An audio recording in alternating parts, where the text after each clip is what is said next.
waste. This is a topic that is so important to me, and I'm thrilled to be here talking more about it with you all. Thank you for the nice intro, and I appreciated that. Just to get started, so here is where I'm coming from. This is EatOrToss. This is the website I founded in 2016. I can't believe it's been that long. But how I got here is I started subscribing to a farm share. So once a week I was getting a box of food from a farm. And when I looked inside, I felt this crazy tension because some of the things did not look quite right to me. And I wasn't sure if it was because there was something wrong with them that might make me sick, or if they just happened to be interesting looking vegetables because they were straight from the farm. From what I know now, I think that particular farmer may have been storing things maybe not quite right. But it's great because I learned so much by doing this, so I'm happy about it. So I had these various foods that I wasn't really sure about, and I thought I could just find some answers online. And I looked, and I could not find anything that made me feel like confident in the information that I was getting. So as a journalist, I thought, I think I know what to do about this, and I picked up the phone and I started calling scientists. And so anytime I found something that was a little funny looking, I'd research the right scientists, call them up, have a conversation, and EatOrToss was born. So I have a blast doing this. I love learning about food and how it works. And this really helped me resolve this tension I felt between not wanting to eat something that would make me sick and also not wanting to waste food, because food waste is a huge problem. So today we're going to talk generally about food waste as an issue. Then we'll talk about what you can do, and then we'll get to my favorite part, which is the parade of weirdos. And that's where I'll put up a handful of images from EatOrToss. You guys can weigh in, and then I'll tell you what's going on. So yeah, about a third of food goes to waste in the United States, which is this crazy number. So much food. And when you waste food, it's not just the food that's landing in the garbage. There's so much more than that. There's the fuel that was required to get the food from the farm to you and to produce the food, the labor that went into making the food and getting it to you, animal feed, fertilizer, time, materials, money, land. The World Wildlife Fund is actually really invested in addressing food waste because it affects habitat. So if you love animals, food waste is something to focus on, because we're a third of food. You think about all the land required to grow that food that we're just throwing away, and all the habitat that animals don't have because we're throwing that food away. It's pretty frustrating. So fine, we spent all the resources, we've thrown that food away. Most of it goes to a landfill, where it grows in landfills. But not only is it filling up landfills, it's also contributing to climate change. So when food lands in a landfill, it produces methane, which is a really, really potent greenhouse gas, much more potent than carbon dioxide. So where does most food waste occur? Feel free to call it an answer if you've got a guess. Farms, factories, restaurants, cafeterias, grocery stores, homes. Some people here who know what's going on. Yeah, 68% comes from consumer-facing businesses. So that would be restaurants, grocery stores, cafeterias, and homes. And within that 68%, 48% of that is our houses. So part of why I like working on food waste is because it's actually kind of empowering when you see this number. It's kind of sad. You're like, oh no, this is happening on our watch. But it also means that we have a lot of power because we make decisions in our homes that impact how much food we're wasting. And so there's a lot we can do here. There's an organization called Project Drawdown that ranks solutions to climate change based on impact. They have 2 scenarios that they run, and the first one ranks reducing food waste as the top thing we can do to have the greatest impact on reducing climate change. So that's huge. And again, that's our own daily decisions that can really, truly add up. They do have another scenario, and I think reducing food waste drops maybe by 2 to 3 points. So it's still up there no matter how they're crunching their numbers. And if you think about it, on your lunch break, you can't go put solar panels on your house, but you can be mindful of the food that you're putting on your plate and what you're doing with your leftovers. So what can you do? Oh, I always like to pause here and mention, like, I'm talking a lot about how we're very empowered. What I want to avoid suggesting is any kind of sense of shame. Like I always want to be careful there because I think that it's more there are these great opportunities that are around us, and there are also systems around us that make it a lot easier to waste. So I like to view this as a really positive thing that we can all do a lot to prevent food waste. So what can you do? The number one thing, I write prevent, prevent, prevent, because that is kind of the root of everything. This little U I have here is from the EPA. It's their ranking of the best solutions to food waste. And you'll see at the top, it used to be an inverted triangle, which I kind of like better, but prevent wasting food is the number one do. Because obviously, if we're not creating the need for the food, we don't need to spend the energy and the resources to create it and worry about disposing of it. Composting is certainly on this list. Composting is wonderful. We compost at home. I totally support composting. I would love to see composting happening, more at Micah and more in all the places that I spend time. But it's a little bit further down there. And the reason is that if food is landing in a compost bin, it's already been grown, processed, transported, purchased. Maybe you spent time with it in your kitchen. And obviously there are some things that we need to compost. There are some recipes out there for banana peel bacon. I'm personally not all that interested. Usually we need to put banana peels in the compost. Like, of course, like there are some things that are organic waste that we don't want to end up in landfills that we're not going to eat. But hopefully for those things that are edible, we're not even getting to that point. So prevent, prevent, prevent is the top. And we go down, we're going to talk mostly about things we can do in our own homes, but I did want to mention volunteering. There's an organization in DC that it's actually a national group, but they've got an extremely active DC chapter called Food Rescue US. And this is I feel like it is for your volunteer hours, one of the most impactful things you can do. What they will do is they will connect a cafeteria or a restaurant or a catering company that knows they're going to have excess food with a nonprofit that feeds people in need.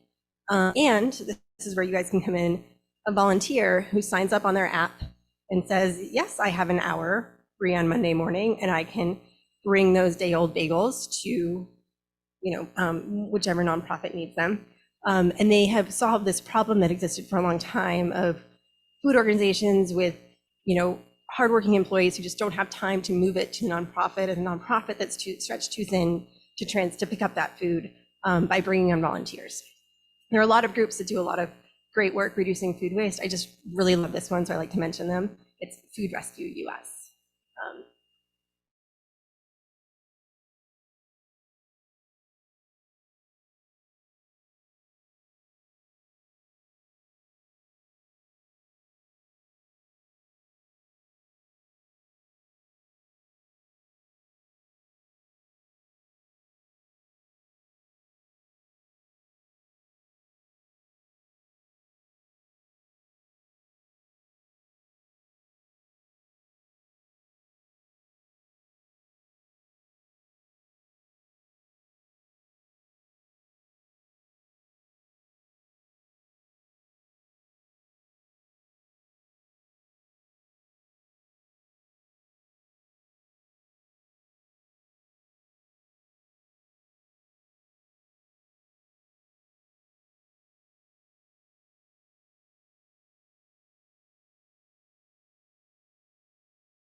you go home, try to find, maybe like one thing in your kitchen that's been there for a while and use it as your inspiration for a meal next week. So planning and freezing wisely. I mean, this is kind of what we've already been talking about, but the freezer is a great place for reducing food waste. If you make a meal that maybe it's a large amount of food, you don't want to be eating it all week, usually we'll have something for 2 or 3 nights and then freeze the rest, and then it's a really easy meal in the future. I always like to flag the freezer though, because there's one food waste researcher who once said the freezer is where good food goes to die. That's all I could get. It's so easy to think, oh, I'll just put that in the freezer and then we'll get to it later and it'll be an easy dinner. It absolutely will be, as long as you remember that it's there. I try and don't always succeed at this, but to view the freezer as short-term storage, not long-term storage. And I know this is kind of a weird picture for this slide, I acknowledge that. This is from when we had a really loaded freezer, we went on vacation, we got back and our cat sitter had left the freezer door open. So these are some of the things that I'm still mourning that we had to throw away. I was really excited about eating some of that food, but this is why like short-term storage is really ideal for the freezer. Okay, now we're getting to know your food. How does the federal government regulate date labels? Does anyone know? What is that? Well, yeah, that can be part of it. But from a federal government perspective, federal law, yeah, yeah, it can be. So they're not regulated. So these dates are coming from the company that's manufacturing the food, and they arrive at these dates in all sorts of different ways. The only exception is baby formula. That one is federally regulated, and the reason is not because it will, like, somehow something bad will grow in it once it passes that date. The reason is because baby formula needs to be calibrated for obviously very specific nutritional needs, and those nutrients can break down. So if you give a baby formula that's, past that date, and probably honestly like past that date plus, because there's a safety buffer built in, they're not going to get the nutrition they're supposed to get.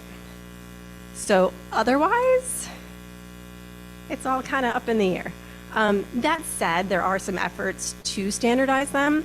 A lot of food manufacturers have signed on to say best if used by, which they can abbreviate to best by, for foods where it's really a quality issue, and used by where it can be more of a safety issue. And what I just said gets a giant asterisk because it's even more complicated than that, because some companies will still use used by on things that are obviously going to only suffer from quality problems. For example, I think last year or the year before, we got Girl Scout cookies that had a use by date on them. Girl Scout cookies do not need a use by date. They are a very processed food. They're very dry. They have a lot of sugar in them. It's going to be really hard for something problematic to grow on Girl Scout cookies. So that's something where, with that kind of food, what you expect to happen is they'll get stale. If there's nuts in them, the oils in the nuts could go rancid. And you'll know because you'll smell them or you'll take a bite and you'll say, oh, I don't want to eat that. And that's where, you hear the use your senses kind of test. So if it's a product that says Best Buy on it these days, I'm pretty comfortable doing a sensory evaluation. So does it look fine? Does it taste okay? Does it smell okay? And as long as it meets all those, I'm fine with it. Used by is more of a judgment call, depending on who you ask. Some people will say that used by is also for quality. Some people will say that it can relate to safety. So if it's something that you put in the fridge that feels a little more perishable, then it's kind of up to your own judgment. And when we get to questions, I can talk more specifically about that one. Sell by is more for the store. So that's to help them with their inventory management. I personally have noticed sell by tends to be on more perishable foods. So those are still gonna be foods that you can definitely enjoy after the sell by date, but that you probably want to eat relatively quickly because they're more perishable foods. So just to kind of review some of the very perishable foods, just eat them as soon as you can. And how I get good forever. I think we tend to think, oh, that's going to be shelf stable. Honestly, in our house, some of the things that are the waste most often are things that have this kind of like range shelf life. So it's not like they're super urgent, so they're not top of mind, and then too much time has gone by and we don't eat them, and it's, oh no, now we have to throw that away. And yeah, crackers and nuts seem shelf stable, but crackers in particular can get stale or rancid fast because they have so much surface area and they have sometimes a lot of oils, and the oils are what will break down and create those kind of weird cardboardy smells and flavors. So, parade of weirdos. This is my favorite part, and I have a bunch of these at the end, so we can do more if you guys want more, or we can do more general questions. So back to eat or toss land. So, would you eat or toss an avocado with large dark circles on the surface? We're gonna do a poll. I'm gonna ask you guys to raise your hand for eat, toss, or cut around. Okay, eat. Who would eat it? Okay, who would cut around? All right, and who would say no, thank you, I don't want that. All right. So yeah, this is totally fine to cut around. This is also a lesson about not squeezing your avocados too much. These dark spots come from thumbs. So if you've ever been like, oh, is this ripe, and press down really hard, you could cause, this is a bruise. You can see where the flesh kind of got dented in. And then when cells and fruits and vegetables are damaged, they tend to like leak things and mix together. And that's where you get that kind of oxidation reaction where it looks brown or black.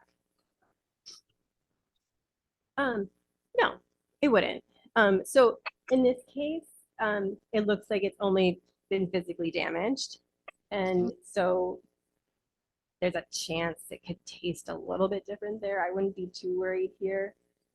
Aesthetically, I wouldn't blame anybody who wanted to cut that off. When you see things like this on an avocado, though, sometimes I think this one doesn't have this issue, but once it's bruised like that, it's going to go bad faster.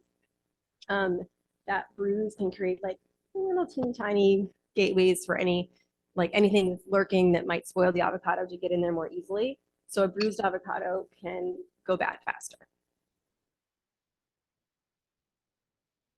What about a carton of strawberries where only one is moldy? Who would eat the rest of the strawberries?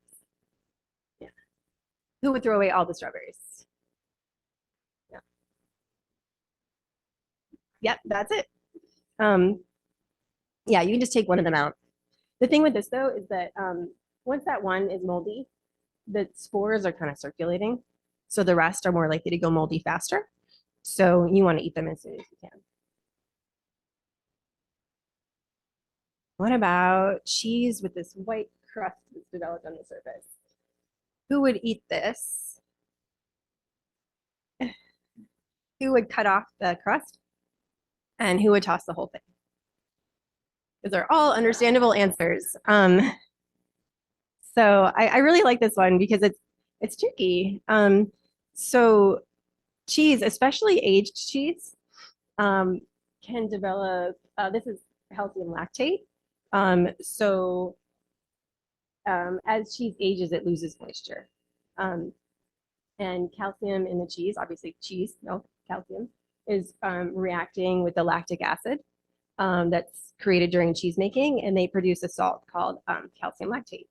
And if the circumstances are right, that calcium lactate can kind of show up on the surface. So that's what's happening here. It's different from the other one, which has mold on it. So you can, with the mold, you can see kind of those little filaments. And this is really hard to see. I looked at that one for a long time trying to figure out if it was mold or calcium lactate. I sent it to a dairy scientist at Cornell, and she said, you know what, I think that one is, yeah, that's mold. And what she said is to try to get a sense of the texture. Mold is really, really soft. So you're barely going to be able to feel it. The calcium lactate is gritty. It's a salt. So if you were to touch that, it would feel gritty. If you were to scrape a knife over it, you would get a sense of the grittiness. You would not get that with something that has mold on it. Oh, and caveat, that's the white stuff on there is the mold. That's the best picture I've been able to get. But the little black bits are truffle bits. So that's not part of what's growing on it. So, sure. Is that better? Echoing. Okay. Oh, sure. With the mold growth, you would cut it off. You don't want to eat mold on food. When mold is growing on food, and we can talk about blue cheese in a minute, but when it's a mold and you don't know what the mold is, it could be anything. And what the mold is doing is it's breaking down your food. And even where you can't see the mold, it's leaving things behind to help it break down the nutrients so it can absorb them, which is kind of gross. I think it's really interesting. So anywhere where that mold has touched has affected the quality of your food. And depending on the mold, it might have left something there that you don't want to eat. So you always want to cut off a mold that you're not expecting to see. Blue cheese, we know the mold that we're deliberately putting in it to make it, and it's okay. There's a lot of foods that we make with various types of molds, and that's fine. But if it's a surprise mold, you want to stay away. So usually I think the guidance is like on a hard food, especially like a hard aged cheese, about a 1-inch margin is a good way to do it. And I've got more pictures like that I can go through, or we can just do questions. As you guys, you want to do a few more? Yeah, they're fun, aren't they? So let's see. Oh, you want to talk more about blue cheese? Blue cheese is hard. So blue cheese, obviously, we make deliberately moldy. I do have a post about blue cheese that grew more mold. And what do you do? Like I had this blue cheese that got fuzzier. And that same dairy scientist who helped me with the kind of like crystals versus mold, she said it's probably the same mold that they use to make the cheese. But it's still not something that you want to mess with when it gets to that point. If the cheese still looks fine and smells fine, and it's a blue cheese and it's simply old, that one's a little trickier. What I would probably do just to satisfy like any anxiety is to just melt it over something and to heat it up before using. Hi, does cooking the food that's about to go bad, is that better for you? Does it kill the bacteria or whatever's growing? That is a really, really good question. And yes and no. So the thing with food is with foodborne illness, you're either going to get sick from bacteria that's present, or you're going to get sick from toxins the bacteria has left behind. So if I'm with like fresh vegetables, I will often use cooking just to make myself feel a little bit better, even if it might not be needed. So if it's something that's, just a little bit older, or if it's spinach where maybe like 1 or 2 leaves have started to kind of like obviously go bad and I picked them out, then I'm going to cook that. The bacteria I would worry about on something like spinach is listeria, which can grow in the fridge, but it's killed by heat. So that's how I would handle that. If it's a food that you've been taking in and out of your fridge for a really long time, like a prepared food that has maybe not been kept at the right temperature for a lot of time, then cooking it might not help you, because foods that have been what scientists would call temperature abused are more likely to, or they could have something that's got a toxin in them. Like if you've heard of, there's a type of foodborne illness you can get if you have rice that's sat out too long, that's been kept at this kind of like too warm, like not hot enough and not cold enough temperature for a really long time. And that one, you couldn't cook it away because it comes from a toxin.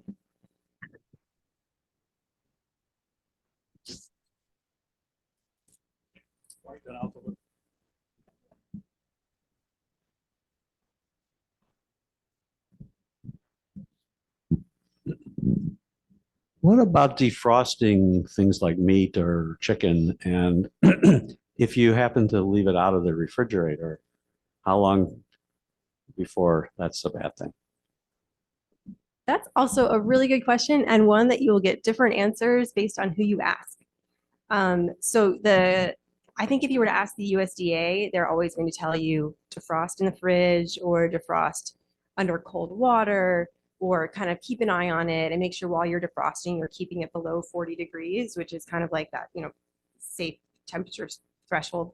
But there's a podcast, if you're really into this, there's a podcast called Risky or Not, which is very fun.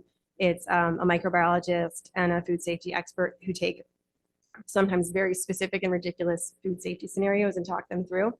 And they will sometimes talk about some research that has found that the counter could be okay. I'm not about to say it's okay because I'm not them and I'm not working on those studies. But if you prefer defrosting on the counter, it might be okay. I think sometimes I've seen recommendations to put something in another bag to kind of create a little like micro cool environment around the food. If you're only going to put it on the counter for 4 hours, that's probably not a big problem.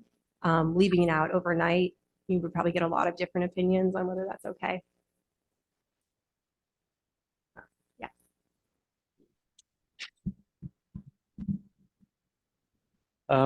Richard Steckler. I grew up with my mother. I don't know why, whether it was for economy or whatever, but she would buy all of the bruised fruits at the supermarkets, cut off the bad pieces, and cook it. But back in those days, she always used a pressure cooker to get a higher heat. And the soups were delicious. I never knew what was in it, and I never got ill from any of it. Yeah, I'm not too like bruised fruit, bruised vegetables. Those don't concern me too much. It's just if you've got something that's bruised, I would use it as fast as you could because it's just going to decline faster. But that's great. I love that style and that approach. Yeah. Rachel, the acoustics are kind of poor the further we are back. Okay. So if you could again aggressively take on that microphone, that would help. I'm a big advocate of buying seconds at the farmer's market because I'd like to save money, number one. But number two, those foods are the ones that are really headed for a landfill if somebody doesn't buy them. So I almost feel like it's my duty to buy up the bruised ones. That's awesome. Thank you for doing that. Yeah.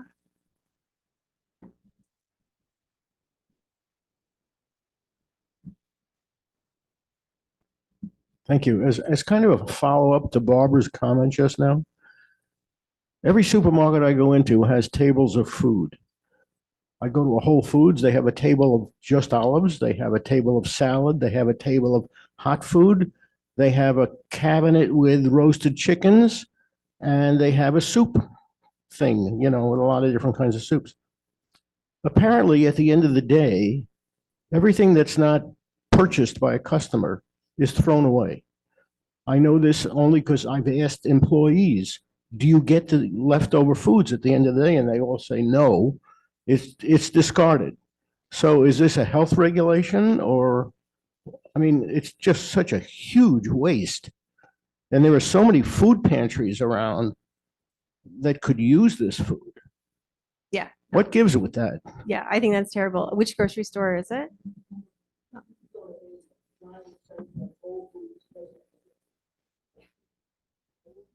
Yeah. I think I've heard that Trader Joe's does a little bit better. They make it a little bit easier for people to kind of grab some of the things that's headed to being thrown away. And I know there are efforts to work more with grocery stores. I'm not too involved in that space, but I'm also aware of like some donation programs that do exist in the city. And I agree that I would love to see many, many more whenever I'm at the grocery store and I see them pulling the stuff, especially in the produce section, so they can replace it with slightly fresher food. I find it kind of painful. So I'm with you. And I want to see more done on that too. What I always find perplexing with that, because I think we see like such a large volume at grocery stores, and I do obviously want to see that addressed as best as possible. But when you look at the numbers and you see how much is happening actually like in homes, we still do have a lot of work we can do ourselves there. So that makes me feel like I still have a lot of power on an issue. Rachel, Jerry has a question from the Zoom audience. Oh, Okay, from the Zoom people. Yeah. Okay, this is from Leslie Goldman. One of them you may have answered when I was walking around, but by vegan, do you mean totally vegetable? Or wait, what did she say here? I had it in my head. By plant-based, do you mean vegan or mostly vegan? I don't quite understand that, but does that, I think when people say vegan, they mean entirely plant-based. yeah, I'm not sure it's something that came up before, but okay. I know plant-based. I wonder, maybe she's talking about the Project Drawdown slide. And I think a plant-based diet, I'm not Project Drawdown and I don't have their definitions handy, but I would think that they were talking more toward anything that anybody can do to eat more of a plant-based diet as opposed to a strict vegan diet. And she also asks about spinach in a plastic container. And I think you mentioned this, that smells off. Can it be used if it's cooked? Wouldn't. So part of it, I really like talking about when food looks weird and things that happen to food as it ages. But part of, reducing food waste and reducing the volume of food that comes into our home is that you have to make those kind of decisions less often. And when food starts to kind of smell a little bit funny, that's because things are changing within the food and it may not taste good at that point. You might be able to cook it and it might be okay. If the spinach is starting to smell a little bit funny and maybe something went wrong with it when it was being taken to the grocery store before you even got it, maybe it was kept too warm for too long and some questionable things happened. I personally just don't want to mess with that. And so I'm going to say goodbye to that spinach and I'm going to think next time I'll just try to use the spinach faster or I won't buy it. You had your hand up for a while. I'm kind of curious about mold on bread. Oh, yeah. Yeah. I always sort of cut it out and that's it. But I read recently that that the spores are invisible and they spread. And so I'm wondering if you should throw the whole bread out or just cut around it. Yeah, the advice on bread is just to throw it away because it's not like the hard cheese where it's a hard and dense food. And so the mold has to do more work to get through it. Bread is soft and airy and fluffy. And so the mold can penetrate much deeper and much faster. So generally, yeah, you want to throw it away, which can be hard, especially if it looks like some of it is fine. There are some people who will tell you, some people who I trust, who will say, you know what, if there's a corner of mold on one heel of the bread and you get to the heel in the back and it looks totally fine, maybe it's okay to have that back half because realistically the mold probably hasn't traveled that far. So a lot of these decisions also come down to your own comfort with a small amount of risk versus not wasting versus the hassle of getting more food. So sometimes these can be really personal decisions. Eating mold will probably not make you sick or eating something that has some mold in it, but it's also just not a good idea because the mold can leave toxins in the food and they're the kind of toxins that like in most cases won't make you immediately sick, but you just kind of don't want to have in your body. Rachel, I get the sense that you're a little willing to live a little more on the edge than a number of us. So I've been dying to ask you this. What's the worst thing that happened when you ate something that was contaminated? So that's funny. I actually am pretty conservative. And I have gotten more conservative the deeper I've gotten into this, just because I talk to a lot of microbiologists and I really hate having foodborne illnesses and I really don't want to waste food. So there are times when I will push it, but and the thing with I'm really glad you asked that because when you do get some kind of stomach issue or something that you think came from something you ate, it's really hard to know what caused it. It's easy for us to assume that it was the last thing we ate, but that's often not true. The the incubation period for a foodborne illness can vary. We had something, I lost track of that. There he is. We got something in the spring that I think was either something that we had for lunch the day before or dinner the night before. And I still don't know. And it could have been something totally different, just because the time can vary so much. And you can get sick from eating food that looks perfectly good. And when you hear about outbreaks of salmonella or E. coli, sometimes listeria, that's often from food that presented very nicely, but happened to be contaminated. Norovirus is another one. You can just sit next to someone with norovirus and then you've got it.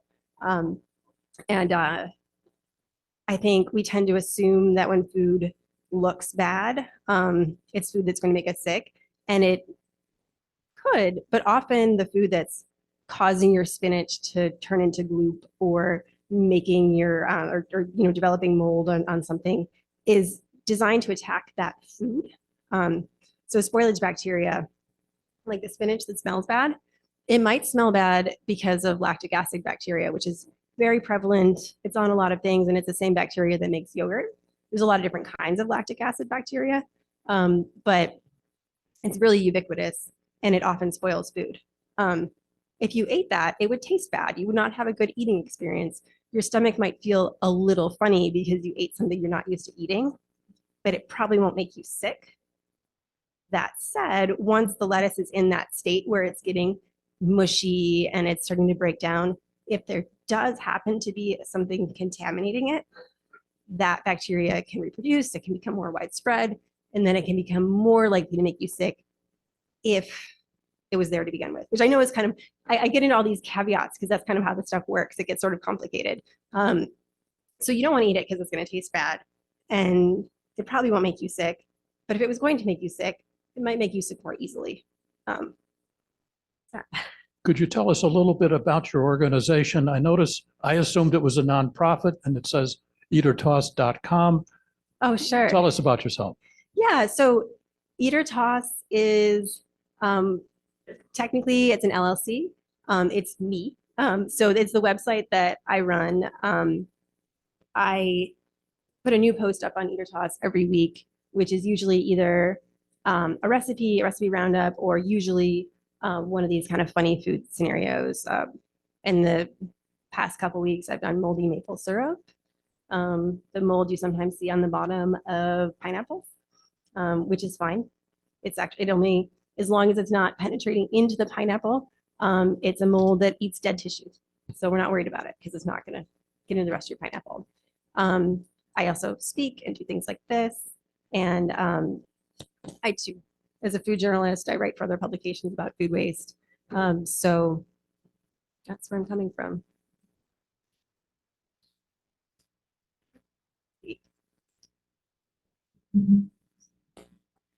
So there's a website that I've been introduced to called Too Good to Go. Are you Yes. familiar with it? Yes. So I'm just looking at it on my phone. These are restaurants, supermarket, other food establishments that actually will give you a surprise bag at the end of the day of their leftover food. And most of them seem to be $4.99. And some of the establishments are Cava, DuPont, Cava, various Cava locations. There's a place in Logan Circle, Foxtrot. They have, a variety of places, and you have to go at the hour that they specify, like you have to order it, and then you pick up your grab bag at 6 or 7 or 8 or 9, depending on when the establishment closes. I've not used it, but I have friends who have used it, and they've gone to Georgetown Bagels and other places and gotten bagels that were made that day, but they would throw out at the end of the day. And I see some people nodding their heads. Jane, have you used it?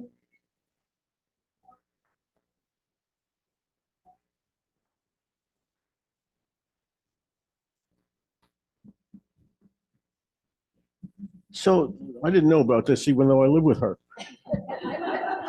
But seriously, this relates to the point I made a little while earlier. These supermarkets are throwing out vast amounts of food, vast amounts, and they're obviously not doing it because there's a health regulation that says you can't give it away. Because if there was such a regulation, that organization wouldn't exist. So what gives? Yeah, I agree. I mean, you can't donate food like salad bar food that's already been set out. But beyond that, you can, and there is a law called the Bill Emerson Good Samaritan Act that protects you if you're a restaurant or a grocery store that's donating food that you believe in good faith is safe. So they should be able to. And I wish more of them would. So totally with you. This has been fascinating, Rachel. I'm Nancy Piness, and it's nice to see you. Trader Joe's has been having a lot of problems lately with their distributorship. I mean, sometimes the produce has just been looking awful. Days before the expiration date and days it's still on the shelf, but the spinach looks awful 5 days and haven't even taken it home. So is that just, they're having, I guess, just refrigeration issues, or things look crystallized, it's cold on the truck, and I don't know, lately, and usually Trader Joe, they're standing by it and they are trying to investigate, but lately it's just been looking awful. Even on things that are in season, I try to follow my vegetables, and buy things that are in season, but is that just a phenomenon? I'm so sorry to hear that. I don't shop at Trader Joe's very often. And so, yeah.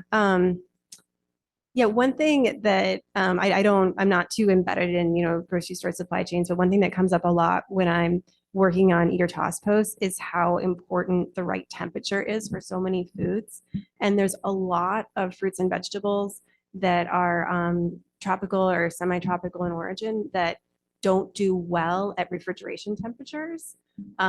So this has been true forever. So it can't be like a new issue for Trader Joe's, but like an avocado, for example, if you store it too cold, and this could be someone storing it too cold long before it gets to you on like the truck or in the cooler at the grocery store, then it might not ripen properly.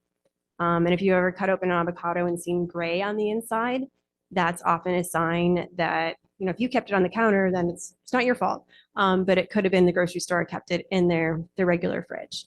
And that can be hard. I mean, I don't know that we expect our grocery stores to have like fridges at various different temperatures, but there's a lot of specific produce items that do well at particular temperatures. And it's this really tricky balance, because the cooler something is, the slower it's going to age and the longer it will last.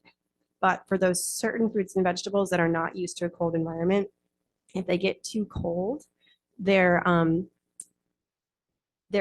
individual cells, the different parts of the cells that are supposed to trigger ripening, will get kind of like locked in place, and they can't do what they're supposed to do. And so then you just start to see strange things happening inside the food. I was wondering if you could go to the slide about the potato. Oh, yeah. Yeah, okay. So would you eat or toss a sprouted potato? Hands up for eat, and hands up for toss, and hands up for cut around. Yeah, the cut arounds have it. So, I mean, this one is pretty sprouted, and that's kind of a lot of work. So, again, it's, your own, what you're comfortable with. And, but yeah, so when potatoes sprout, the sprouts have a toxin in them that we don't want to eat. That same toxin is also in, when a potato gets green, that toxin is also present. That toxin is also present in regular potatoes, and it's totally fine at low concentrations. It even contributes to how the potato tastes. It only becomes a problem when you have too much of it. And where do you find too much of it? In a potato that's turned green or a potato that's sprouting, but it's only in the sprouts when it's sprouting. And if you think about it, it's actually quite cool, because the potato is sending these sprouts up to go above ground, where the potato will be more vulnerable. And so it has this kind of defensive toxin, and it's saying, hey, don't eat me because you won't enjoy the experience. But we don't want to eat that. So if you cut them out, you usually should be fine. So, Jerry? yes. Hi, Sure. this is me Question. again, although this is Janelle. Okay. Following up on Roberta Gluck's, or you, who talked about good to go. She said there's also something called flash food in Maryland, Pennsylvania, West Virginia, and Virginia. that will let you pick up a cart of expiring groceries. And you just have to reach out to them to find out which stores are part of their chain. That's amazing. Thanks for sharing that. Just a minute, Jan. Wait, Related to what Jerry just said, I don't know how to say it. Related to that, Safeway, at least in Virginia, has a shelf that they put old food, or, almost expiring or day-old foods on it at reduced prices. Yeah, Giant has a shelf like that as well. I always like checking it out. We got I've been told Ben I had one the other day. We got these barbecue granola bars. Just so weird. Like it's sometimes it's where like products that don't quite make it land. And I really like just seeing what's there. And yeah, they're good. So food that sits in the refrigerator, I just want to confirm, loses its nutrients. So that's a really good reason to eat it as soon as you get it home because it has the most healthy parts of it. So Yeah. Vitamin C in particular, like goes away fast. So that's one that yeah, if you want peak vitamin C, then eat it soon. And it's also a reason why I think sometimes we can be resistant to frozen vegetables because they don't feel as fresh, but sometimes for the right vegetable, it will lock in the nutrients and they can actually be more nutritious than a fresh vegetable that sat in your fridge for a while.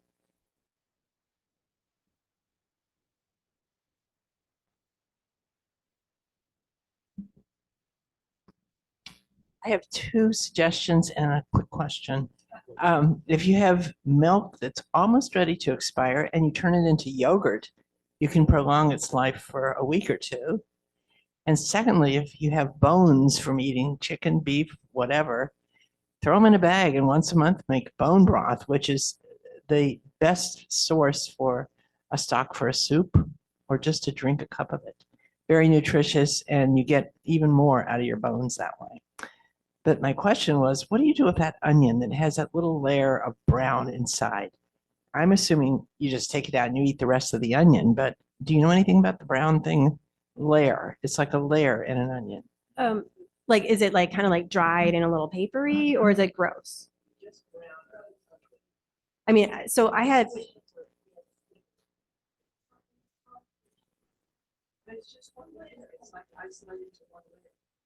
That's an interesting one. I had somebody send me a really off-putting picture of an onion like that to me was too much because that looked like some bacteria had been like seriously digesting it, and I just, for me, if it's slimy, is this a slimy layer? Yeah, that this is going to get into our risk management category, right? Like if you're comfortable with it and you're cooking the onion, which you probably are, the bacteria that's eating that onion is probably bacteria that only spoils food, that doesn't necessarily sicken people. And you're cooking it, so if there were other bacteria around, you kill that bacteria. You could. I'm not sure that I would, because I would worry that maybe the other onion, that maybe it's not visibly damaged yet, but maybe there could be a flavor issue, or maybe I just don't want to have whatever that bacteria is kind of spread around on my cutting board. And I'm picturing the one that this reader sent me that was just like pretty bad, and it was an inner layer, but it was like brown mush. So I would be a little careful with that. I don't know why I don't see that. I think I tend maybe buy onions like the day that I use them. But I have also written about the little black dots that you see on. Yeah, that develop that. Yeah. You mentioned the cutting board. Yeah. Would you talk about that a little bit? Because personally, I feel kind of careless about it. Yeah. And I just keep using the same one over and over again. And I know that's not good. What's the best practice? Yeah. So that podcast I mentioned, Risky or Not, they will talk about cutting boards every so often, and will say that best practice is that you replace a plastic cutting board every so often I'm saying that, and we have a cutting board that is probably 20 years old and it's plastic and we're still using, and I'm okay with that. I don't think it's really been a problem. It makes me nervous sometimes, and I think about replacing it, and then I think about something else. Wooden ones can be. I mean, you always want to keep. I don't cook with a lot of raw meat in a situation where I'm putting it on a cutting board. But if you do that, then you definitely want to have a cutting board for that purpose and a cutting board for things you're going to eat fresh. Wooden ones take more care, and this is something I haven't read a ton about, but my understanding is that they have some more natural antimicrobial properties. And you're not as likely to get those cracks that bacteria are going to inhabit the same way that you cook with a plastic cutting board. But what's really important is to let things dry, because bacteria need moisture. Hold on.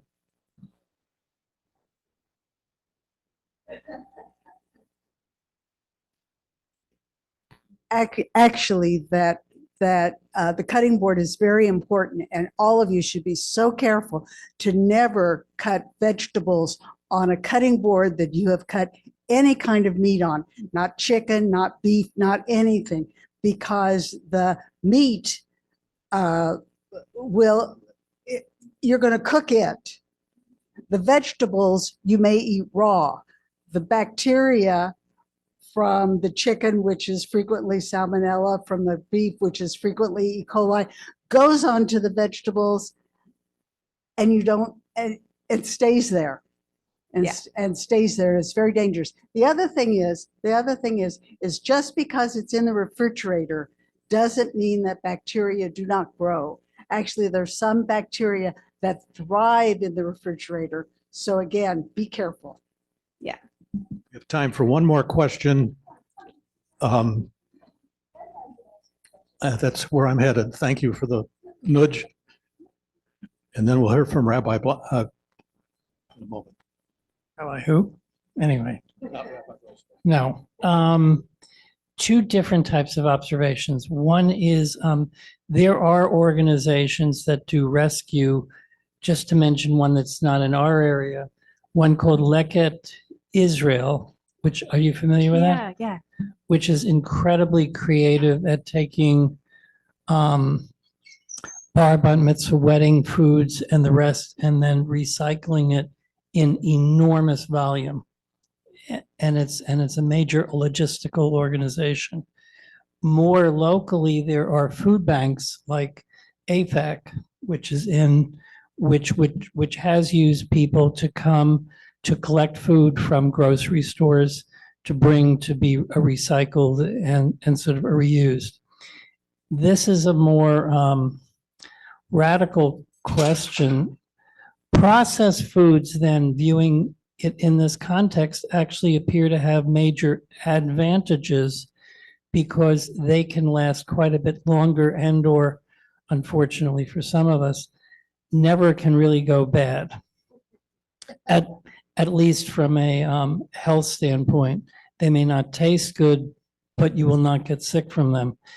But they also often involve packaging waste too. So I'm curious as to your thoughts on that trade-off of, yes, we all want to be natural, but that can produce a lot of food waste. It's really tricky. Yeah, and I just, going back to the organizations you mentioned, I didn't put it in writing, and I think I should have. Food Rescue US, their DC chapter, especially with the grocery store concerns, I think they do pick up some from grocery stores. They're a really, really good organization to get involved with here in DC. And yeah, you're right. It's hard because fresh food can require more care and more attention. It's obviously also much healthier for us. That packaged food can last longer and yes, can have more packaging. It's a really, really hard balance, I think. And one thing that I always come back to when I get stressed about that kind of stuff is, what is the best choice? I don't know, is just simply that if you focus on buying what you need and not buying more than what you need, it gets a lot easier to manage the food in your house, and then you have less waste. So if you are debating, it can be so hard, like, I don't want to have all that plastic waste and I don't want to have to throw away all that fresh food. But if you really seriously consider how much you're actually going to eat and you manage your grocery runs that way, then those decisions become less important because you're actually consuming everything you buy. And I do like eating fresh food, and I want us all to eat lots of fresh vegetables and eating. We've talked some about, raw fruits and vegetables can be riskier, but those risks do not at all outweigh the health benefits of eating fresh fruits and vegetables. It's just kind of anything we eat can be a little bit risky. So yeah, ultimately, I think what I would love for you guys to take away is just paying attention to all the food that's around us all the time and being aware of it in a way that helps you manage how much you bring into your home and bring into your life and making sure that you consume it. So. Thank you so much. Yeah. That was wonderful. You're welcome. Rachel, that was absolutely wonderful.